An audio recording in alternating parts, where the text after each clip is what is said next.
Saludos fraternos, estimado tutora, compañeras y demás personas que observen el video. Mi nombre es Carlos Enrique Condoga Villegas, estudiante de licenciatura en Matemáticas en la Universidad Nacional Abierta a Distancia UNA.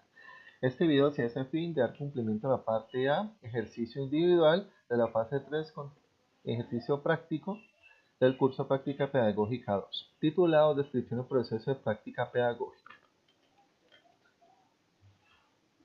Empezando, se hace un ejercicio de contextualización de la enseñanza. La institución atiende aproximadamente 90 estudiantes desde los grados preescolar a grado noveno.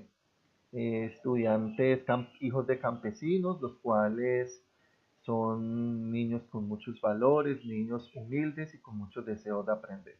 El ejercicio práctico se desempeña específicamente en el grado quinto con 8 estudiantes.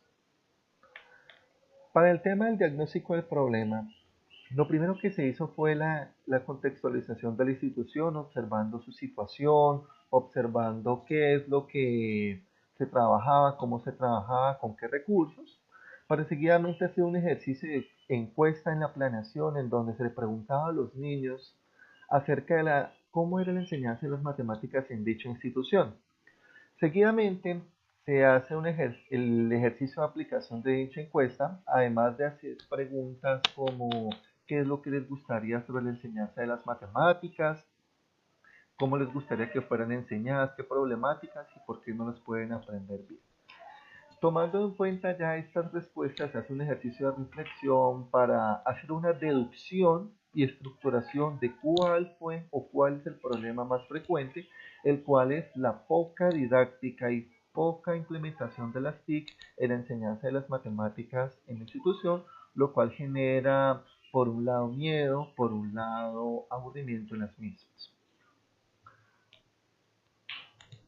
En el proceso de implementación se empieza con la formulación del problema, luego adaptando las temáticas que se tienen para el cuarto periodo. Como el problema detectado es la falta de didáctica e implementación de las tecnologías, se adaptan estos procesos al momento de la planeación de clase. A medida que se realizan e implementan las clases, se procederá a hacer ejercicios de metacognición aplicando el análisis visto por el docente, información y la opinión de los estudiantes. Ahora bien, tomando en cuenta mi escenario práctico, procedemos a resolver las siguientes preguntas, la cual empieza: ¿cómo se relaciona su experiencia de práctica en el escenario asignado con las competencias evaluadas en las pruebas Saber Pro para licenciados? Competencias que son enseñar, formar y evaluar. Empezamos diciendo que en las pruebas Saber Pro se evalúan 5 competencias, lo que es la lectura crítica, el razonamiento cuantitativo, competencias ciudadanas, comunicación escrita e inglés. Todas estas son competencias necesarias y aplicables en el momento de orientar las clases.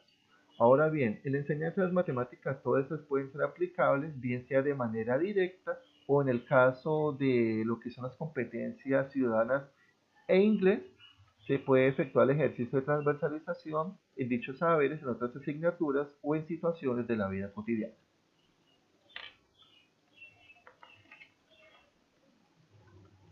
¿Por qué es necesario un aprendizaje de calidad en la educación matemática? La educación matemática es tan necesaria para nuestra sociedad que en todo proceso formal e informal se utiliza. Es por ello que es necesario que la educación de las mismas sea en altas calidades, puesto que hacer una ciencia que en su mayoría de procesos es exacta requiere de la mayor precisión posible. Misma precisión que se logra adquirir si esta misma es enseñada a buena calidad para ser aprendida y aplicada con la misma calidad. ¿Qué elementos debe tener un aprendizaje de calidad en la educación matemática? Desde mi experiencia considero que deberían de ser dos tipos de recursos o elementos. Los primeros son los recursos humanos, en donde se debe tener por un lado didáctica al momento de efectuar y planear las clases, transversalidad en donde podamos aplicar dichos conocimientos en otras áreas, buenos ánimos para enseñar y por supuesto una ética que me haga dar clases de excelente calidad.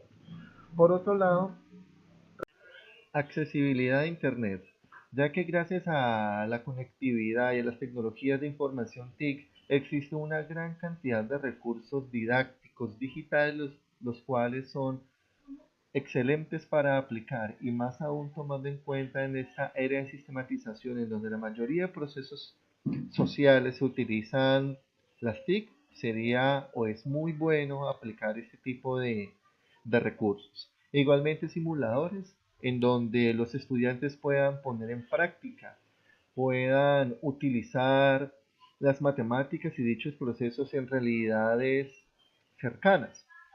Herramientas transversales en donde los estudiantes, aparte de estar aprendiendo las matemáticas, puedan utilizarlas en otros contextos o en otros contextos puedan ser útiles las matemáticas.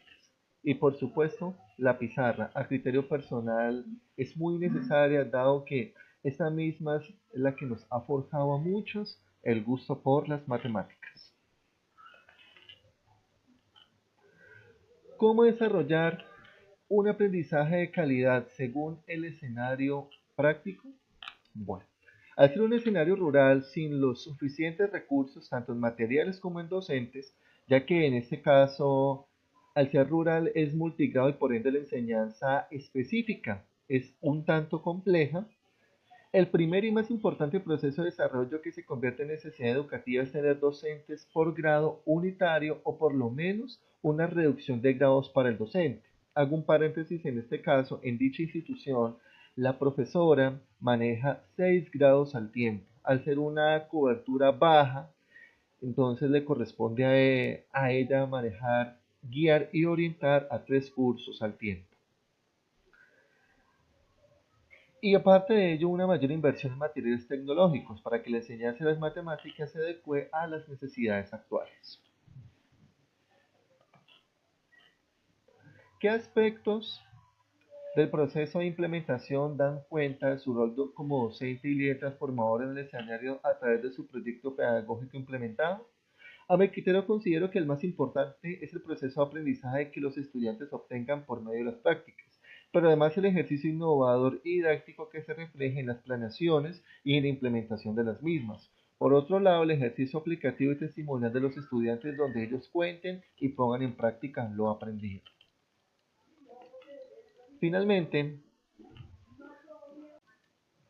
¿cómo evalúa las competencias matemáticas en su proyecto pedagógico? ¿De qué manera puede determinar el impacto de su proyecto pedagógico en la comunidad educativa donde realiza la práctica pedagógica y educativa?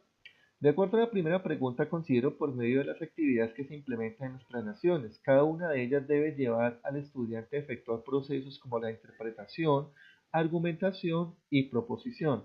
Ahora, ¿de qué manera se puede determinar el impacto del proyecto? Considero de dos formas. La primera es el ejercicio práctico en donde el estudiante, valga la redundancia, aplique los conocimientos obtenidos. Bien, puedan crear, resolver y socializar.